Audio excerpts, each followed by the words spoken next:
رمضان رمضان رمضان يا مرحبا يا مرحبا أهلا رمضان يا مرحبا يا مرحبا أهلا رمضان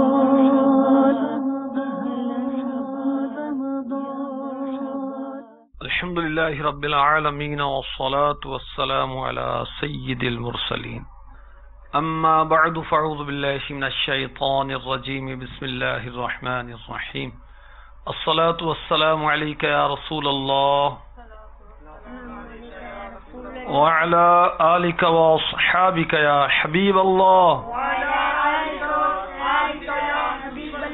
الصلاة والسلام عليك يا نبي الله وعلى آلك وأصحابك يا نور الله. القول البدی میں ہے، حضرت سیدنا امام جعفر صادق رحمۃ اللہ تعالی علیہ فرماتے ہیں، جمعرات کے دن عصر کے وقت اللہ تعالیٰ آسمان سے زمین پر فرشتے اتارتا ہے جن کے ساتھ چاندی کے دفتر اور سونے کی قلمیں ہوتی.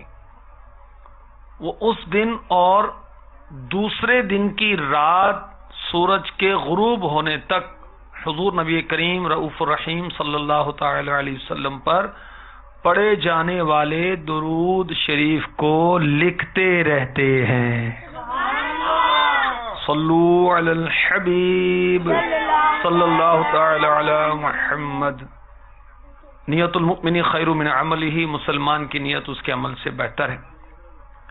اللہ تبارک و تعالیٰ کی رضا کے لیے، حصول ثواب کے لیے اور حسب حال اچھی اچھی نیتوں کے ساتھ استقبال رمضان کے اس سلسلے میں شرکت کی سعادت حاصل کیجیے.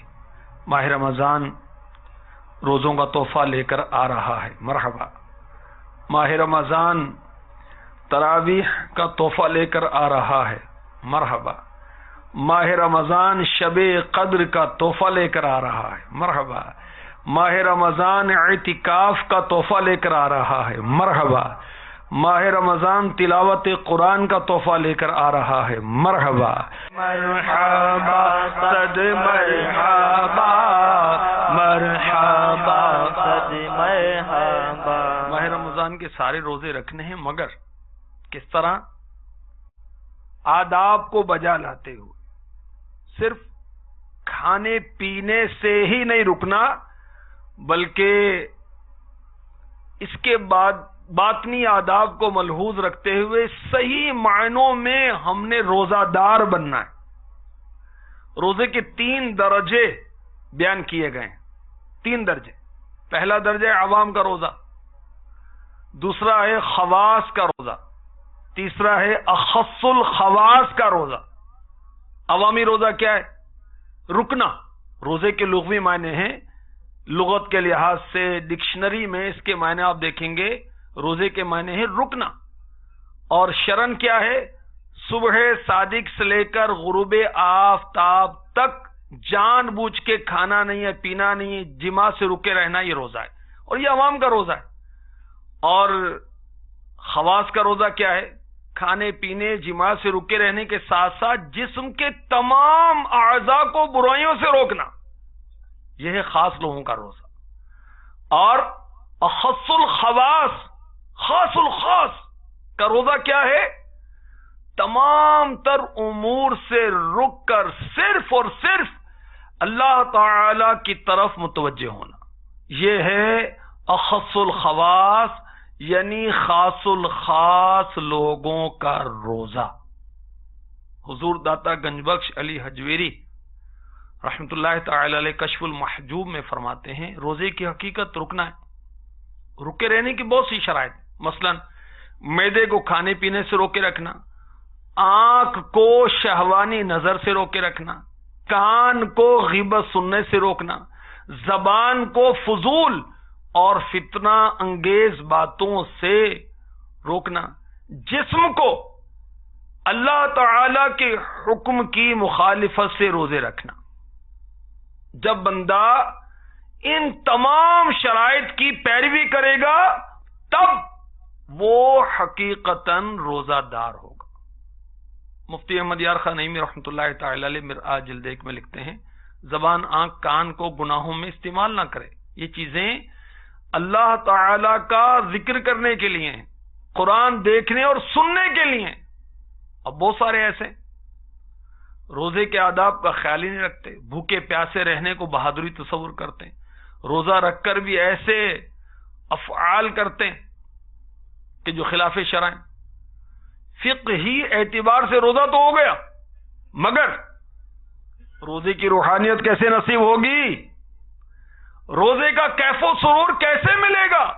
جی ہاں، ایسے ملے گا کہ ہم اپنے اعضائے بدن کو بھی روزے کا پابند کریں، اسے زبان کو بھی روکیں۔ اب ویسے روزہ رکھا ہوا ہے، زبان سے تیری میری ہو رہی ہے، غیبت ہو رہی ہے، ارے اس کی گاڑی دیکھو کیسی ہے، اس کے کپڑے کیسے تھے، کیسے پرانے کپڑے پہنے میں، وہ تو بہت غلط آدمی۔ ارے شرم نہیں آتی؟ اللہ کے بندے، روزہ رکھا ہوا ہے تم نے، خاص کر عورتیں یہ باز نہیں آتی،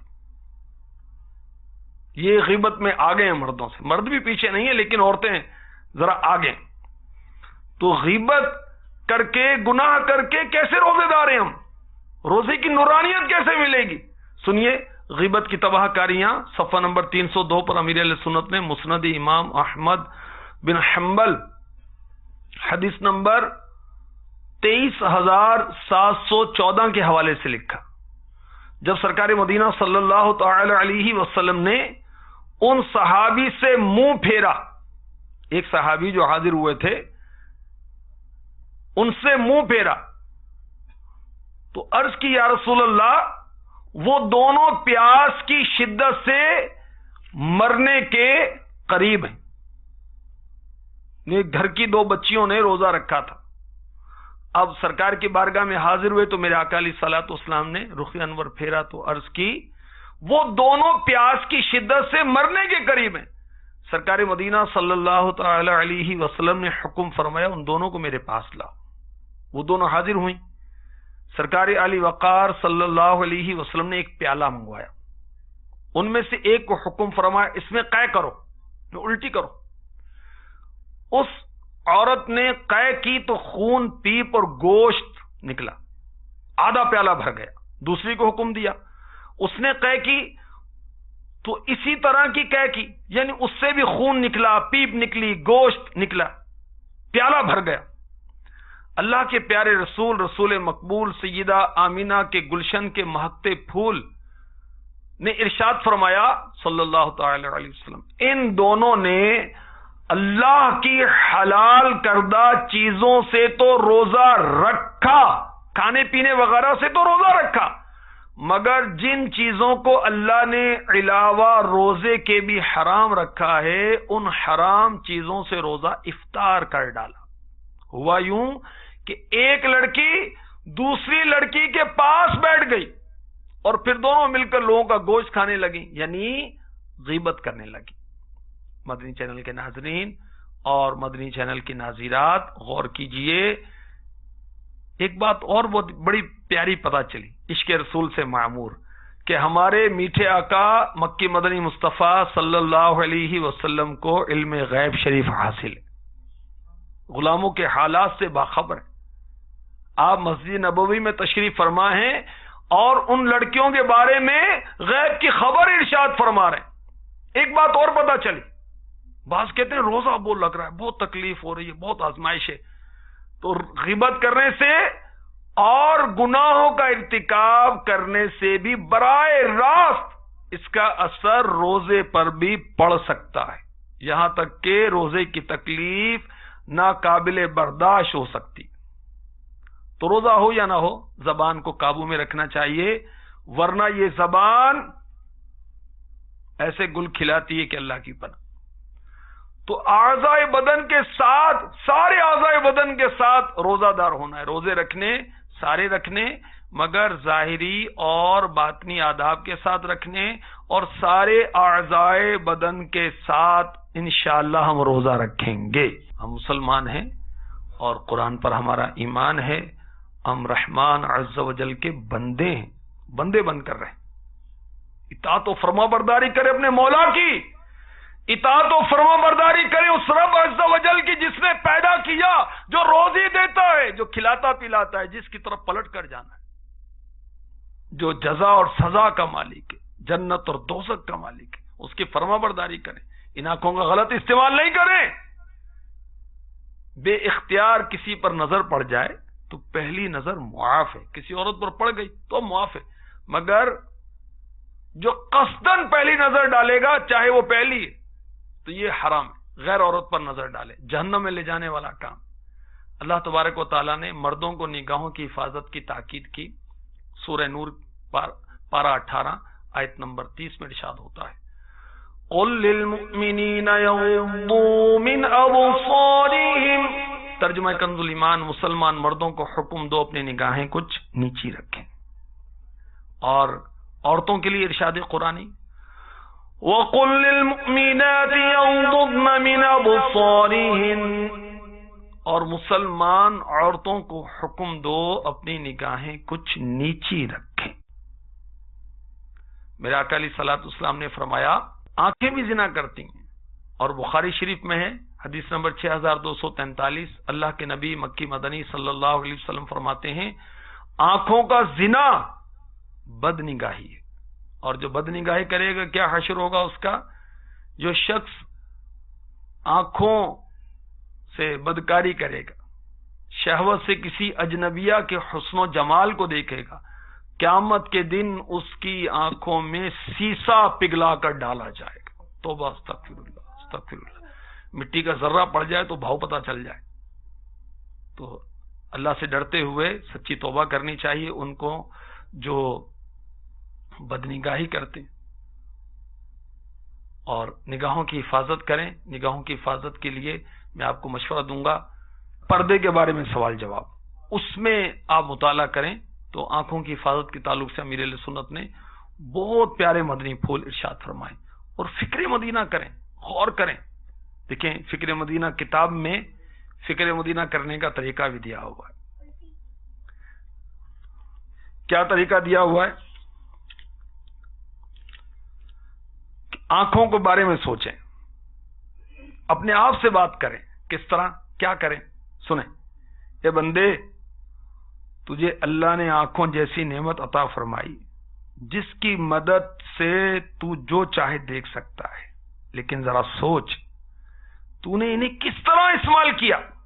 درست، مثلا راستہ طے کرنے، علم دین پڑھنے، تلاوت قرآن کرنے، کعبہ مشرفہ، گنبد خضرا، مقامات مقدسہ، والدین نیک لوگوں کی زیارت کرنے میں ان سے مدد لی، یا معاذ اللہ غلط، مثلا اجنبی عورتوں کو دیکھنے کے لیے آنکھیں استعمال کی، امردوں کو بشہوت دیکھنے کے لیے آنکھوں کا استعمال کیا، کسی کا کھلا ہوا ستر دیکھنے کے لیے آنکھوں کا استعمال کیا، فلمیں ڈرامے دیکھنے کے لیے آنکھوں کا استعمال کیا، اخبارات میں چھپنے والی نامحرم عورتوں وغیرہ کی تصاویر دیکھنے کے لیے استعمال کیا، خواتین کی تصاویر پر مشتمل بڑے بڑے اشتہاری بورڈ دیکھنے یا کسی کا خط یا تحریر بلا اجازت پڑھنے، کسی کے گھر جھانکنے کے لیے یا ادھر ادھر فضول دیکھنے میں ان سے مدد لی۔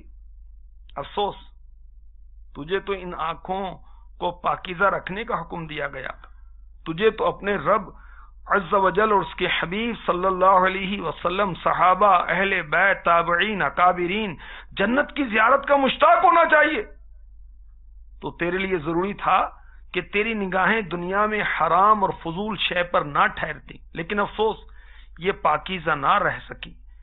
آج تجھے حرام شے دیکھنے میں بہت لذت محسوس ہوتی۔ یاد رکھ، نگاہ حرام سے پر ہونے والی ان آنکھوں میں ایک دن آگ بھری جائے گی۔ تیری آنکھیں تو اتنی نازک ہے کہ چھوٹا سا مچھر یا ریت کا کوئی ذرہ ان میں جا پڑے تو تکلیف کی شدت تیرے پورے وجود کو تڑپا کر رکھ دیتی۔ دھوپ سے اچانک کسی بند کمرے میں چلے جانے پر تمہاری آنکھوں کی صلاحیت اتنی کمزور ہو جاتی ہے کہ قریب پڑی شے بھی دکھائی نہیں دیتی۔ آہ صد آہ، اگر ان آنکھوں کو بروز قیامت عذاب دیا گیا تو میرے پورے وجود کو یہ عذاب جھیلنا ہوگا۔ نہیں، میں ان آنکھوں کو عذاب سے بچانے کی جستجو میں لگ جاؤں گا، انہیں حرام تو حرام مباح شے کو دیکھنے سے بچاؤں گا کہ کہیں حرام میں نہ جا پڑے. میں آج کے بعد آنکھوں کا مضبوط قفل مدینہ لگاؤں گا انشاءاللہ. کتنی اچھی فکر مدینہ ہے. اب یہ پوری کتاب اگر پڑھ لیں تو سبحان اللہ کیسی فکر مدینہ نصیب ہو جائے گی، کیسی مدنی سوچ نصیب ہو جائے گی. اللہ نصیب فرمائے. تو روزے رکھنے ہیں، سارے اعضائے بدن کے ساتھ روزہ دار ہونا ہے. آنکھ کا بھی روزہ، کان کا بھی روزہ، زبان کا بھی روزہ، دل کا بھی روزہ، ہاتھوں کا بھی. کانوں کا روزہ کیا؟ صرف جائز باتیں سننی، تلاوت، نعت، سنت و برے بیانات، اچھی بات، اذان، اقامت، ڈھول نہیں، باجا نہیں، موسیقی نہیں، گانے نہیں، نغمے نہیں، فضول فوش لطیفے نہیں، غیبت نہیں، چغلی نہیں، کسی کا عیب نہیں سننا. دو آدمی چھپ کر بات کریں کان لگا کر سننا نہیں، ورنہ ڈریں. میرے نبی مکی مدنی رسول ہاشمی صلی اللہ علیہ وسلم فرماتے ہیں جو شخص کسی قوم کی باتیں کان لگا کر سنے اور وہ اس بات کو ناپسند کرتے ہوں تو قیامت کے روز اس کے کانوں میں پگھلا ہوا سیسا ڈالا جائے گا. توبہ توبہ توبہ استغفر اللہ. گانوں کے 35 کفریہ اشعار اس رسالے میں پڑھیں. حضرت انس رضی اللہ تعالی عنہ سے منقول ہے جو شخص کسی گانے والی کے پاس بیٹھ کر گانا سنتا ہے قیامت کے دن اللہ عز و جل اس کے کانوں میں پگھلا ہوا سیسا اونڈے لے گا. اللہ کی پناہ.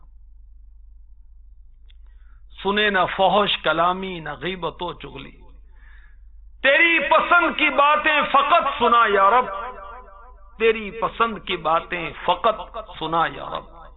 آمین. تو سارے اعضائے بدن کے ساتھ روزہ دار ہو جائے. تو کانوں کا بھی روزہ، زبان کا بھی روزہ، جائز باتوں کے لیے زبان حرکت میں آئے. تلاوت قرآن، ذکر و درود، نعت شریف، درس، سنت و بھرے بیان، نیکی کی دعوت، اچھی اچھی پیاری پیاری دینداری کی باتیں، بک بک نہیں، گالی گلوچ نہیں، غیبت نہیں، جھوٹ نہیں، چغلی نہیں. زبان اس لیے نہیں ملی. ابھی زبان کی بے احتیاطی کے بارے میں تو سنا کہ روزہ رکھ کر غیبت کی تو جب قے کروائی گئی تو اس سے کیا نکلا؟ خون، پیپ، گوشت نکلا. اللہ کی پناہ، اللہ کی پناہ. اور یاد رکھیے کہ صوفیہ فرماتے ہیں مباح بات، جائز بات بھی زیادہ نہ کرے تاکہ ناجائز بات میں نہ پھنس جائے. پہلے جائز باتیں زیادہ کرے گا تو ناجائز کی طرف جائے گا، تو جائز باتیں بھی زیادہ نہ کرے. تو زیادہ باتیں کرنے سے اکثر ناجائز باتیں منہ سے نکل جاتی ہیں. تو جو خاموش رہا وہ سلامت رہا. من صامت نجا، جو چپ رہا اس نے نجات پائی. اور مفتی احمد یار خان نعیمی رحمۃ اللہ تعالی علیہ نے لکھا ہے کہ 95% 95% گناہ زبان سے ہوتے ہیں اور بقیہ 5% دیگر اعضاء سے. بے دھڑک بول دینا منافق کی پہچان. زیادہ بولنے والا گناہ بھی زیادہ کرتا ہے. تو انشاءاللہ عز و جل سارے اعضاء بدن کے ساتھ روزہ رکھنا ہے. اپنی زبان کو بھی قابو میں رکھنا ہے. ہاتھوں کا بھی روزہ ہونا چاہیے. ان ہاتھوں سے طہارت کے ساتھ قرآن کو ہاتھ لگائیں، یعنی بے وضو ہاتھ قرآن کو لگانے کی اجازت نہیں ہے. نیک لوگوں سے ہاتھ ملائیں. سبحان اللہ. میرے آقا علیہ الصلوۃ والسلام نے فرمایا اللہ کی خاطر آپس میں محبت رکھنے والے جب باہم ملیں اور ہاتھ ملائیں، مصافحہ کریں، نبی پر درود بھیجیں تو دونوں کے جدا ہونے سے پہلے دونوں کے اگلے پچھلے گناہ بخش دیے جاتے ہیں. ان ہاتھوں سے کسی یتیم کے سر پر شفقت سے ہاتھ پھیریے. ہاتھ کے نیچے جتنے بال آئیں گے ہر بال کے بدلے ایک ایک نیکی ملے گی. اور یہ یاد رکھیں یتیم وہ ہوتا ہے جو نابالغ ہے. جو بچی یا بچہ بالغ ہو گیا اب وہ یتیم نہ رہا. یہ ہاتھ ہمارے کسی پر ظلم نہ کریں. کسی کمزور کو تھپڑ مار دیا، مکہ مار دیا، دھکا دے دیا، فائر کر دیا، چاقو مار دیا، نہیں نہیں نہیں. ہم مسلمان ہیں. ہمارے ہاتھ اور زبان سے دوسرے مسلمان محفوظ ہونے چاہیے. رشوت لینے کے لیے ہاتھ نہیں دی اللہ تعالیٰ نے. پاؤں کا بھی روزہ ہونا چاہیے. صرف نیک کاموں کے لیے اٹھیں، مسجد کی طرف چلیں، مزارات کی طرف چلیں، ان پاؤں سے ہم چل کر علماء کی طرف جائیں، نیک لوگوں کی طرف جائیں، سنتوں برے اجتماع میں جائیں، مدنی قافلوں میں سفر کریں، کاش مکے کی طرف جائیں، کاش مدینے کی طرف جائیں، مینا کی طرف جائیں، عرفات کی طرف جائیں، مزدلفہ کی طرف جائیں، طواف میں ہمارے پاؤں چلیں، سعی میں ہمارے پاؤں چلیں، سینما گھر کی طرف نہیں، ڈرامہ گاہ کی طرف نہیں، برے دوستوں کی طرف نہیں۔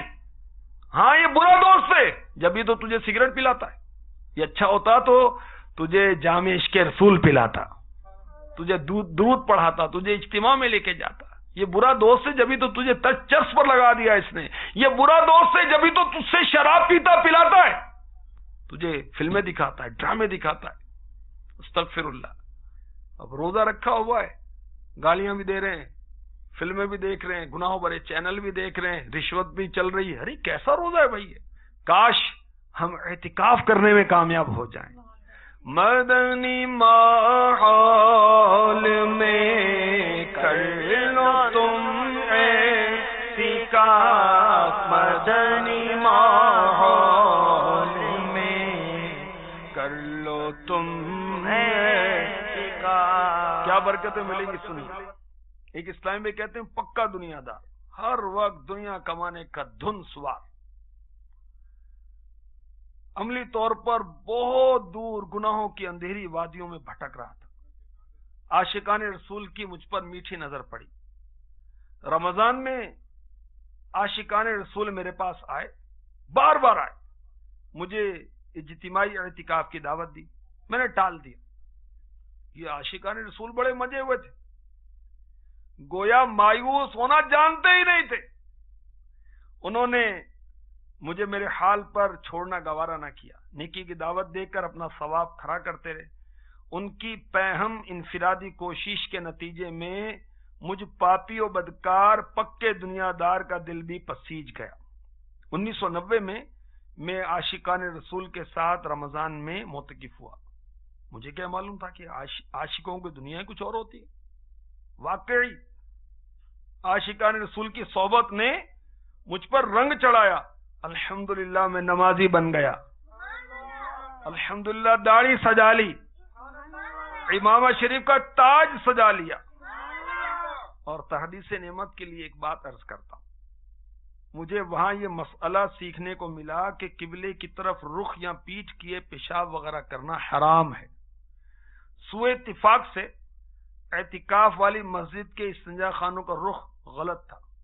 میں نے رضائے الہی کی خاطر ہاتھوں ہاتھ کاریگروں کو بلوایا، جیب سے اخراجات پیش کیے، استنجا خانوں کے رخ درست کروا لیے۔ الحمدللہ عز وجل اعتکاف کے بعد سے اب تک کئی بار عاشقان رسول کے ہمراہ سنتوں کی تربیت کے مدنی قافلوں میں سنتوں برے سفر کی سعادتیں مل چکی ہیں۔ جبھی تو میں کہہ رہا ہوں مدنی ماحول میں کر لو تم اعتکاف، مدنی ماحول میں کر لو تم اعتکاف۔ حب دنیا سے دل پاک ہو جائے گا،